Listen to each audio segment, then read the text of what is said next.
مردووی زیندوو یان دزی ئەدەبی.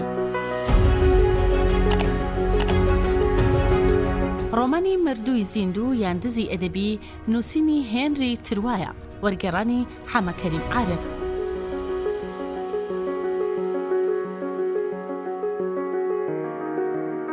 ئەو وەختەی بە عەشقەوە ئەنووسیت و ئەبیتە هاودەمی زمانی بەخشین و داهێنان، ئەو کاتەی هەموو ژیانت ئەدەیتە دەست قەڵەم و ئەبیت بە پەروانەی دەوری وشە و چرای کتێب و ڕستەیەکی جوان، تۆ ئیتر لەوە دەرئەچی بە تەنها بۆ خۆت بژیت و تۆ ئیتر تەمەنت ئەبێ بە تەمەنی گەڵا و گوڵی خۆشەویستی و ژیانت بە ژیانی میلەتێک و تێکەڵ بە ئایندە ئەبی و لەگەڵ باراندا ئەبارێت و لەگەڵ هەتاودا هەتاو.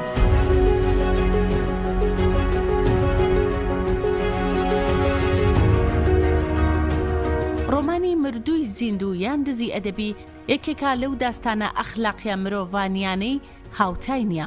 ڕۆمانی مردووی زیندوو یان دزی ئەدەبی ڕۆژانە جگە لە هەینی لا ڕادیۆی سلێمانی گوێبیست دەبن. مردووی زیندوو یان دزی ئەدەبی.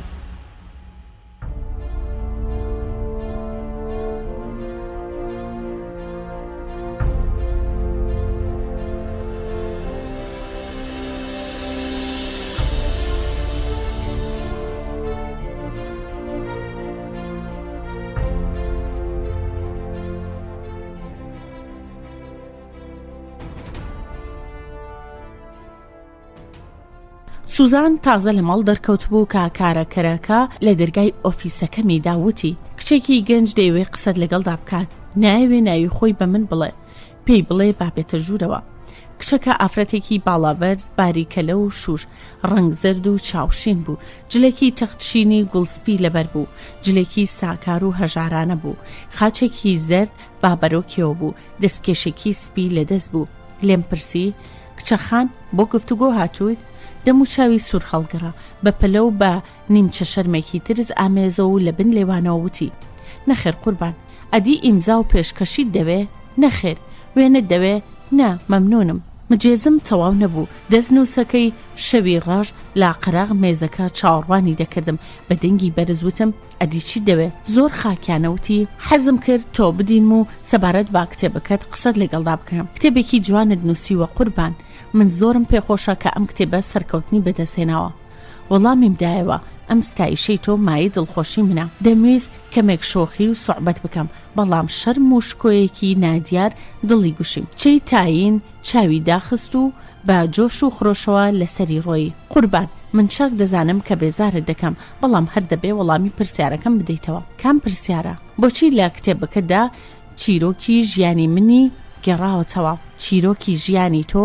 سەری دانەوان دووتی بەڵێ، ڕۆمانی غەزەب دەقاودەق سەربوردی خەمناکی ژیانی من دەگەڕێتەوە کە وێنام دەکرد، شایستەی باەخپێدانی بێ. بۆ ساتێک ئەوم با مشکە هات کە ڕەنگە ئەمە جۆرە شەڕفرۆشتنێک بێ، بێوێ پارەیەکم لێ بکێشێتەوە. لا پشت مێزەکەوە خۆم گردوگۆ کردەوە و بە دەنگێکی وشک و بەرزوتم کچەخان، تەبیعەتی هەموو ژنان وایە کە وێنەی خۆیان لا هەموو ئەو کارەکتەرە ژنانەی ناو چیرۆک و ڕۆمانە خەیاڵیەکانی ئێمەدا دەبینەوە. ئەوەندە بەسا لا چیرۆکێکدا باسی ژنێکی ناپاک و بێوەفا یا بێوەژنێکیان سۆزانیەکی لە ئیجادەوە سۆزانی بکەین، ئیدی هەرچی ژنی ناپاک و بێوەفا بێوەژن یان سوزانی هەیە خۆیان و وێنەی خۆیان لە کارەکتەری چیرۆکەکەی ئێمەدا دەبینەوە. ئەمە نەخۆشیێکی زگماکە.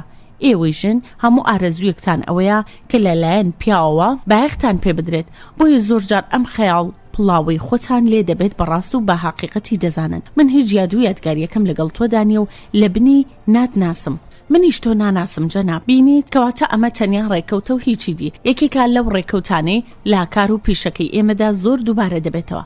ئەمەش بەڵگەی ئەوەیە چەند پەناوە بەرخەیاڵیش بەرن هەر لە ژیان و حەقیقەت و واقعدا نابڕێن. مەسەلەکە زۆر ڕوون و ئاشکرایە. جا ئێستا دەتەوێت نوسخەیەکت بە ئیمزای خۆم پێشکەش بکەم؟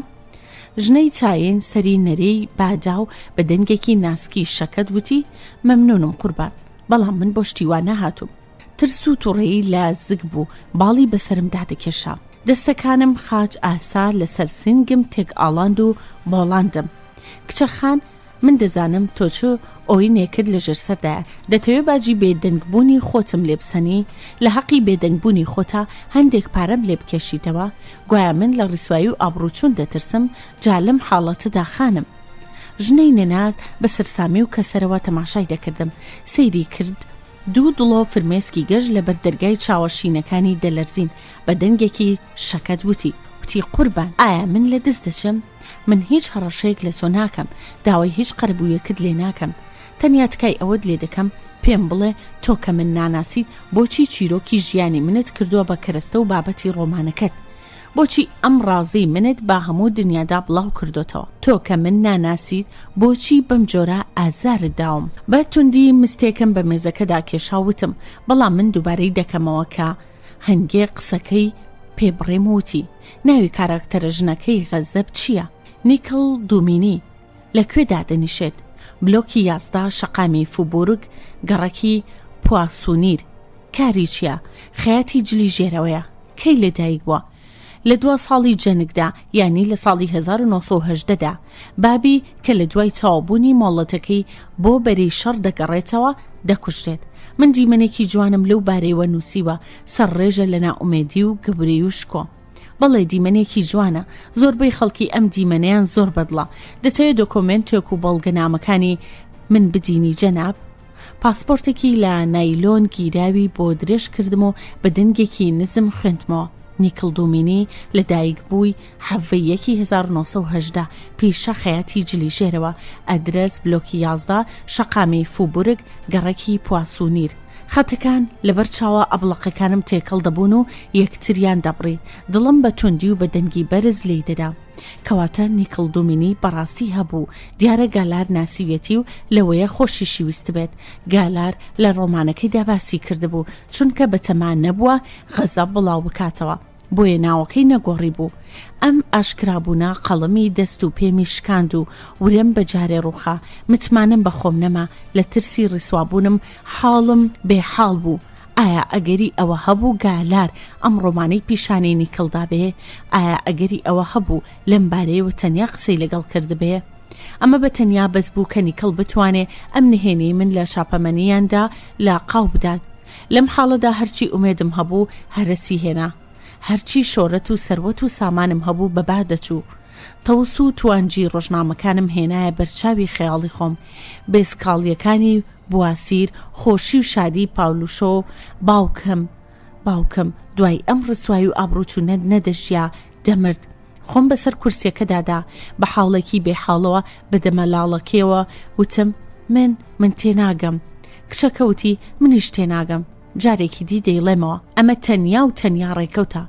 ژنەی گەنج بە ئارامێکی سەیرەوە بزەیەکی کردووتی چاوبەستەکیم لێمەکە قوربان، تۆ تەنانەت ئەم زەحمەتت بە خۆت نەداوە کە ناوەکەم، پیشەکەم، بەرواری لەدایکبوونەکەم، ئەدرسەکەم لە ڕۆمانەکەدا بگۆڕی.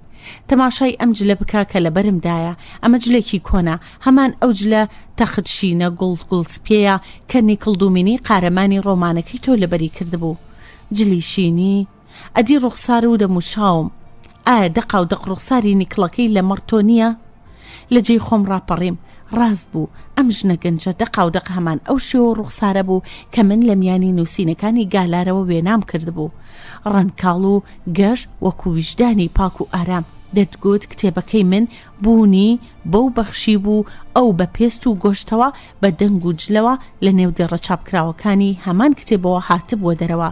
دەتگوت وەکو چۆن لە خەوندا بەسەر مازاڵ بوو بەو ئاوایە خەریک بوو لە ژیانیشدا بەسەر مازاڵ دەبوو. بۆ ساتێک وام هەزگر خەریکە شێتدا بەموتم ببوورە کە نیگەران و پەرێشانم، بەڵام ئەم لێکچوونە بەڕاستی مایی سەرنجە. وا هەز دەکەم خەون دەبینم.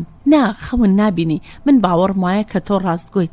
تۆ هێندە بە وردی منت وەسف کردووە، دەبێت یەکێک باسی منی بۆ کردبیت و پێشنیازی بۆ کردبیت کە بمکەیت بە بابەتی کتێبەکەت.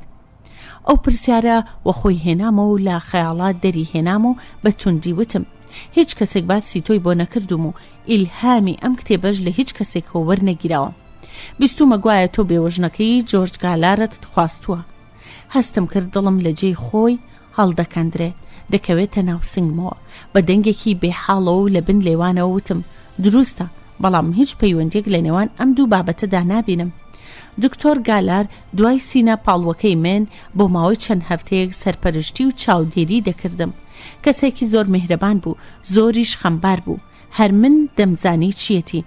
هەندێک جار وردە دیاریانی بۆ دێنام پاشان بەهۆی ئەم لاوازیەوە لە خۆی و لە منیش تووڕە دەبوو. من متمانەیەکی زۆرم پێی هەبوو هەموو چیرۆکی ژیانی خۆم بۆ گێڕایەوە. تۆ بڵێ بێ مۆبایلاتی کردبێت و باسی منی بۆ کردبیت یان ژنەکەی شەوێک پێی گوتبێت تۆ لە بابەتی چیرۆک دەگەڕێی مردەکەم کاتی خۆی چیرۆکی کیژێکی بەلەنگازی بۆ گێڕاومەتەوە کە ڕەنگە بەکەڵکت بێ تۆش گوێت لەو سەربوردەگرتو و کردوتە بە بابەتی ڕۆمانەکەت. هەناسەیەکی ئۆخەیم هەڵکێشا شکورنی کڵە هەبوونی دەستنووسەکەی گالار بێ ئاگایە. ئەمە گرنگترین شتە. ئێستا دەمتوانی بە ئاسانی داکۆکی لە خۆم بکەم. گوتم تۆ کەمێ بێت بکەرەوە ئەگەر وا بواە بەلای کەمەوە ناو ئەدرسەکەتم دەگۆڕی. گوتی دروستە. خەمینی و پەرێشانی پێوە دیار بوو دڵم بە حاڵی دەسووتە. ئەنجا هەستا و لە بن لێوانەوتی یانی ناتەوێت هیچ ڕوونکردنەوە شرۆڤەیەکم بۆ بکەی؟ نەخێر